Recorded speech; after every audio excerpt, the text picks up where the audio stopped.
মানুষকে ভালোবাসা, মানুষকে মহব্বত করা।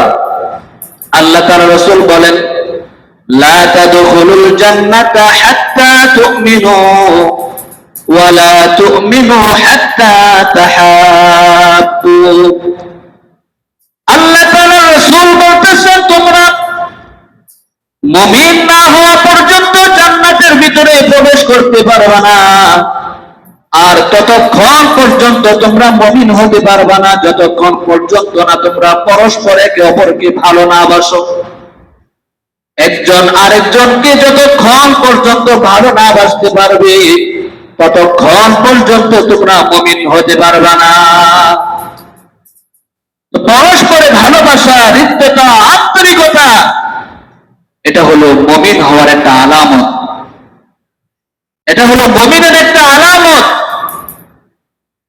মানুষকে ভালোবাসা, মানুষকে মহব্বত করা।